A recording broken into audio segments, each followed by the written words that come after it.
안녕하세요.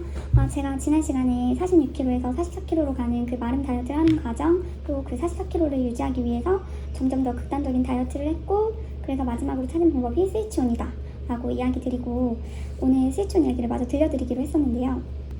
지난 시간에 설명이 좀 부족했던 것 같아서 그 얘기를 좀 마저 하고 스위치온으로 넘어가려고 합니다. 44kg, 46kg가 약간 마의 구간이었어요. 계속 왔다 갔다 하는 16kg에서 클린식 해가지고 44kg까지 빼면 빵, 아이스크림, 마카롱 같은 디저트 엄청 땡기고, 또 그런 거 먹으면 슬금슬금 또 살찌고, 이런 음식을 먹기만 해도 그냥 살이 올랐어요. 저는 그래서 외출해가지고 밖에 나가면 막 외식하고 싶다는 생각 안 들고 그냥 이 디저트들 먹고 싶다라는 생각밖에 안 했던 것 같아요. 그래서 이제 디저트 쟁여놓는 습관, 냉동실 채워놓는 습관도 이 시기에 정말 많이 생겼던 것 같아요. 아무튼 44kg가 정말 클린식을 해야지만 내려올 수 있었던 체중이거든요. 지금은 42kg를 엄청 편안하게 유지하지만 이때는 진짜 44kg가 되려면 엄청 클린식 해야 되고, 빼기도 되게 힘들었어요. 저는 44kg가 그때는 엄청 세트 포인트였나봐요. 지금은 한 41kg, 42kg가 세트 포인트인데 지금은 44kg가 이제 세트 포인트였던 것 같아요. 그래서 44kg가 되려면 되기 위해서 안 해본 다이어트가 없었거든요. 그 샨토끼 다이어트라고 해가지고 그 샨토끼님이 공유하신 그 다이어트 방법인데, 아침, 점심은 식빵 1장, 계란 2개, 그리고 저녁은 계란 2개만 이렇게 먹는 식단인데, 세트 포인트 너무 낮추고 싶다, 정말 그 정도로 하고 싶다면 단기성으로, 일주일 단기성으로 추천은 하지만 그 이후에 식욕에 대해서는 사실 보장을 못하기 때문에, 저처럼 근데 또 간절했으니까 저 그 당시는 그래서 이렇게 해가지고 빼긴 했는데, 7일을 해내는 게 되게 힘든 다이어트여가지고 7일을 해내기가 쉽지가 않습니다. 그 이후에 뭐 입 터지거나 이런 건 좀 덜했던 것 같아요. 그래도 근데 7일 해내는 게 좀 힘들다. 그럼 아무튼 일주일 만에 이제 1kg가 빠지긴 했는데, 이렇게 먹고 1kg가 안 빠지면 안 될 것 같죠. 그래서 또 그러다가 또 금방 살찌면, 그러니까 주 1, 2회 그 16시간 간헐적 단식도 해보고. 근데 이것만 봐도, 제 식단표만 봐도 밥다운 밥을 거의 못 먹었어요. 그러니까 밥다운 밥을 먹으면 44kg 유지가 안 되니까 이제 밥다운 밥을 거의 못 먹고 44kg 유지하다가 입 한번 터지면 또 다시 금방 46kg 되고. 그 유지가 너무 안 되니까 이제 안 하던 운동을 이제 시작했어요. 그냥 시간 나면, 제가 애가 있으니까 운동할 시간을 내기가 너무 어려워서 그냥 시간 나면 그냥 계속 운동을 했어요. 아이 일어나기 전에 아침에 일찍 일어나서 집에서 뭐 스쿼트하고, 점심시간에 걷고, 이제 아침 점심 다 운동했잖아요. 이것도 부족해서 밤에도 또 스쿼트하고. 처음에는 50개도 하기 힘들었다가 이게 500개, 1000개, 1500개 막 이렇게 해가지고 했어요. 그러다가 또 그래도 살이 찌니까 막 포인트를 해요. 땅끝 부분 운동 시작해서 나중에는 막 AP님 지옥의 타바타 막 이런 거 하고, 이렇게 하면 시간이 밤 11시 반 막 이랬어요. 운동만 하다가. 그러다가 이제 이것도 모자라서 나중에는 막 뛰어요. 점심시간에 밥도 안 먹고 뛰고. 근데 지금 이 말씀을 드린 이 운동을 돌아가면서 하는 게 아니고 지금 하루 스케줄이에요. 하루에 아침, 점심, 저녁. 근데도 이게 체중이 45kg를 넘어서 막 찌기도 하거든요. 이렇게까지 운동을 하는데. 근데 지금은 이유를 알죠. 운동을 너무 많이 했다는 거. 물론 이 정도 운동했으니까 근육량도 분명히 있었겠지만, 저 웨이트를 해본 사람으로서 맨몸 운동으로 근육이 되게 1, 2kg 찌는 것도 상당히 힘들다, 그러진 않았을 거다라는 거예요. 그러니까 이제 더한 게 나오죠. 이제 매일 간헐적 단식. 매일 간헐적 단식을 했어요. 처음에는 통으로 굶었죠. 단식도 하고. 지금 이 식단을 보면 이제 곤약밥까지 나오거든요. 정말 이렇게 극단적인 다이어트로 42kg를 어렵게 유지를 해요. 근데 또 여기서 간헐적 단식이 유지되지 않으면 43kg가 또 금방 돼요. 이게 왜냐면 간식으로 자꾸 입이 터지니까 막 아이스크림 한 통씩 먹고 이 시기예요, 이때가. 그래서 이때부터는 본격적으로 이제 간식으로 입이 터져요. 근데 그게 먹고 싶은 과자도 아니었고, 애기가 먹던 과자가 맛있어 보여서 먹고, 뭐 저당 아이스크림, 저당 간식 찾아서 먹고, 끼니는 안 먹고 과자로 때우고, 이래도 살이 찌니까 끼니는 안 먹고 대신에 먹고 싶은 과자 먹고, 이렇게 식사를 제대로 못하다가 찾은 게 스위치온이었거든요. 이제 스위치온에 매료됐던 이유는 허용식품을 마음껏 양껏 먹어라 하는 그 소리에 되게 매료가 됐어요. 제한하고 터지고를 막 반복하고 있을 때잖아요. 터질 때 허용식품을 먹어서 터지면 살이 안 찐다는 거잖아 라는 생각도 했었고, 나는 과자 위주의 식사를 하면서 지금 너무 배가 고픈 상태였거든요. 굶주린 상태였거든요. 그래서 배고프진 않겠네? 이런 두 가지 생각이 되게 매력적으로 다가왔어요. 또 열심히 스위치온에 몰입을 했고요. 2주에 1.5kg가량 감량을 했지만 여러분 아시다시피 이렇게 먹었는데 감량이 안 되면 안 되는 거잖아요. 근데 또 스위치온은 고강도 운동을 꼭 하게 되어 있어요. 근데 정말 저는 기운이 너무 없어서 못했거든요. 운동을 아예 안 한 건 아니지만 고강도는 못했어요. 너무 기운이 없어서. 그냥 점심 운동 정도. 그래서 3주까지는 43kg대로 감량을 마무리하고 스위치온 유지기를 가졌고요. 이것도 42kg를 유지하지는 못했지만 어쨌든 43kg는 어찌저찌 유지를 했고, 확실히 탄수화물 섭취가 적어서 그런지 눈바디는 42kg대 눈바디였던 것 같아요.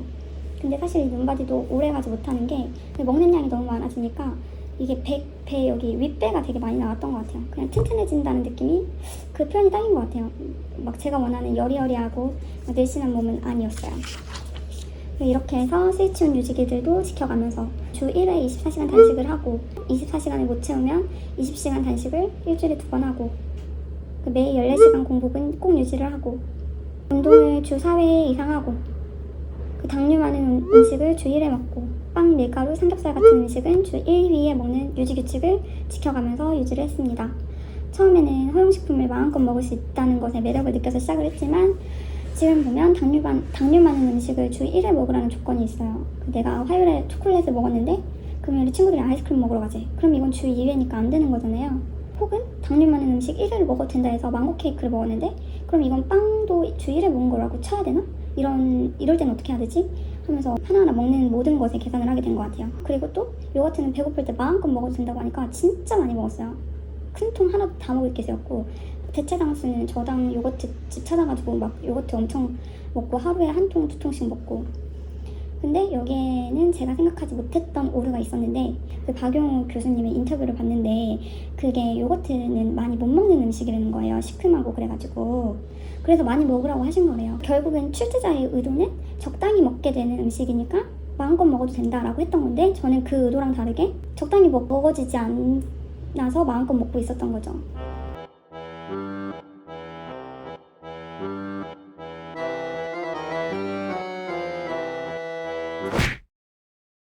근데 이제 여러분 저의 스위치온 식단표를 보면 어때 보이세요? 저는 이제 보이거든요. 이게 일반식이라는 게 없잖아요. 일반식이라는 말 자체도 모호하긴 한데 그래도 적어도 한식 뷔페 가서 아무 생각 없이 밥 한 끼 정도는 먹을 수 있어야 되잖아요. 근데 여기서 잠깐 설명을 드리고 싶은 게, 이제 허용식품이라고 해봤자 그릭 요거트, 두부, 연두부, 오이, 당근, 양배추, 아보카도 이런 거예요. 물론 고기도 있는데 고기는 제 기억으로는 간식으로 섭취하게 되어 있지는 않았던 걸로 기억을 하거든요. 근데 아무튼 간식으로는 이런 음식을 마음껏 먹으라고 되어 있었어요. 근데 이런 음식으로 배를 채우면 이 정도 배불러져 있는 이 포만감이 항상 익숙해지게 되거든요. 제가 포만감을 느끼게 하는 데는 여러 가지가 있다고 했잖아요. 단순히 그냥 배가 꽉 찬 느낌만 포만감을 느끼게 해주는 게 아니거든요. 포만감에는 크게 3가지가 있는 것 같아요. 첫 번째는 물리적인 포만감. 지금 말한 그 그릭 요거트, 두부, 채소 같은 걸로 배를 채웠을 때 느끼는 배가 찼다 라는 이 느낌, 그게 물리적인 포만감이죠. 근데 여기서 문제가 생기는 게, 이 물리적인 포만감만 계속 채우다 보면 배는 늘 차 있는 상태지만 이상하게 계속 뭐가 먹고 싶어요. 이런 느낌 여러분 느껴보셨을 수도 있어요. 이상하게 뭐가 계속 먹고 싶거든요. 왜냐하면 이 두 번째, 심리적인 만족감이 빠져있기 때문이에요. 내가 진짜 먹고 싶었던 음식이 아니라 대체된 음식 혹은 허용된 음식만 먹고 있었기 때문에 뇌는 아직 내가 원하는 걸 못 먹었으니까 식사가 안 끝났다라는 신호를 보내게 되는 것 같아요. 그래서 어떻게 되냐면 배는 부른데 간식은 계속 당기고 결국 나중에 한 번에 무너지는 폭식으로 이어지게 되는 것 같아요. 그리고 3번째, 이게 되게 중요한 게 있어요. 감각적인 만족감. 맛, 식감, 다양성. 그 메뉴 이렇게 여러 개 차려놓고 먹으면 돼지 파티 하면 너무 재밌잖아요. 너무 좋고. 이런 것들, 다양성, 이런 것들이 충족이 안 되면 아무리 배를 채워도 먹은 느낌이 안 나요. 예를 들어 오이랑 양배추로 배를 꽉 찼다고 생각해보세요. 진짜 배 터지게 먹었어. 근데 배는 불러요. 근데 하나도 만족이 안 돼요. 여러분 해보셨다면 알 수도 있어요. 제대로 먹은 느낌이 안 나고 헛배 차는 느낌. 이런 경험 해보셨을 거예요. 이게 감각적인 만족감이 이제 부족한 상태인 거예요. 한 가지 맛을 계속 넣고 이렇게 맛도 잘 느껴지지 않고 그래서 헛배 차는 느낌? 헛배 부르는 느낌. 중요한 포인트는 이거예요. 그래서 우리가 추구해야 되는 거는 계속 배부른 상태를 유지하는 게 아니고 이 세 가지 포만감이 균형 있게 채워져야지 식욕이 안정될 수 있다. 그래야지 억지로 참지 않아도 자연스럽게 다음 식사까지 편안하게 할 수 있고 간식도 과하게 땡기지 않는다. 이거 먹어도 되나요? 라는 것보다 중요한 거는 이 음식이 나를 만족시키나요? 이런 게 더 중요하다고 생각해요, 저는. 그래서 이거를 연습하다 보면 처음엔 진짜 불안하거든요. 이 음식을 먹어도 되는지 안 먹어도 되는지만 계산했던 내가 이 음식이 나를 만족시키는지만 따져서 먹는 것에 익숙하지가 않은 상태란 말이에요. 그래서 처음엔 되게 불안해요. 근데 이게 어느 순간부터는 이 만족으로 식사를 끝내는 그 감각에 익숙해지거든요. 그래서 그때부터가 이제 좀 약간의 직관식 시작하는 때가 되지 않나. 이제 그때부터는 식욕을 막 억지로 관리하지 않아도 진짜 이게 저절로 균형을 맞추는 느낌이 들거든요. 잠시 제가 다른 쪽으로 샜는데 아무튼 스위치온으로 물리적인 포만감만 채우는데 너무 올인을 했다. 그래서 결과적으로 배통이 엄청 커졌다. 그 샐러드 통이 점점 커져요. 저만한 샐러드 통에서 시작해가지고 한 이만해진 것 같아요. 이만해지고 이걸로 안 돼서 뭔가 이만해지고 이 샐러드 통이 점점 커지는데 배가 안 불러서 너무 힘들었어요. 그때 저는 이렇게 생각했거든요. 예전엔 이거보다 작은 통을 먹었는데 나 왜 지금 이만큼 먹고도 배고프지? 막 너무 괴롭다. 이런 생각뿐이었어요. 그리고 치팅이라도 하게 되는 날에는 나 뭘 먹어도 맛있거든요. 되게 맛있고 좋은데 뭘 먹어도 막 배부르지가 않아요. 이미 배통이 너무 커져 있던 상태여가지고. 그러니까 패턴이 어떻게 되냐면 치팅을 하면 무조건 살찌는 구조가 돼 있는 거예요. 너무 많이 먹으니까. 그래서 저는 처음에는 스위치온 엄청 좋다고 여기저기 추천을 너무 많이 했어요. 사람들한테. 너무 미안하고 지금 생각해보면 그때 왜냐면 지금 돌이켜서 생각해보면 음식 종류 강박 제일 심했을 때고 특히 당뇨 먹으면 막 죄짓는 기분 너무 심했고 음식 종류는 진짜 제한적인데 먹는 양은 오히려 최고조에 달았을 때고 지금 생각해보면 제가 제일 많이 먹었을 때였던 것 같아요. 결과적으로 제가 직관적 식사를 할 수밖에 없게 되었던 가장 힘들게 느꼈던 다이어트였던 것 같아요. 물론 이것도 지금의 제가 과거의 저를 돌아보면서 들은 생각이고 어쩌면 나중에는 직관적 식사도 제가 정답이 아니라고 깨달음을 얻을 수도 있어요. 근데 저는 오히려 그래서 더 중요하다고 생각해요. 그 방법이 정답이냐 아니냐를 떠나서 그 방법이 지금 나를 편안하게 해주는지 스위치온도 물론 그때의 나를 되게 편안하게 해줬죠. 과자 먹고 많이 배 굶주려져 있는 상태에서 나를 물리적인 음식들을 막 가득 채울 수 있게 해줬으니까 그때 저에게는 되게 편했던 방식이었다고 생각해요. 근데 어쨌든 그게 나중에 돼서는 불편해졌으니까 또 다른 방법을 찾은 거잖아요. 직관적 식사라는. 그래서 저는 지금 적어도 음식을 덜 무서워하고 먹는 순간에 덜 불안하고 그리고 예전보다 훨씬 자연스럽게 조절하는 것을 느끼고 대사도 늘어난 걸 느끼고 그래서 지금의 저한테는 이게 맞는 방향인 것 같아요. 결국 중요한 거는 이제 완벽한 방법을 찾는 게 아니라 내가 계속 이어갈 수 있는 방식, 내 삶에 녹여서 할 수 있는 방식, 나를 덜 힘들게 하는 방식을 찾아가는 과정이라고 생각합니다. 그게 여러분에게 어떤 방식일지 한번 생각해 보셨으면 좋겠습니다. 그럼 오늘 영상은 여기까지 마치도록 하겠습니다. 오늘도 시청해 주셔서 감사합니다.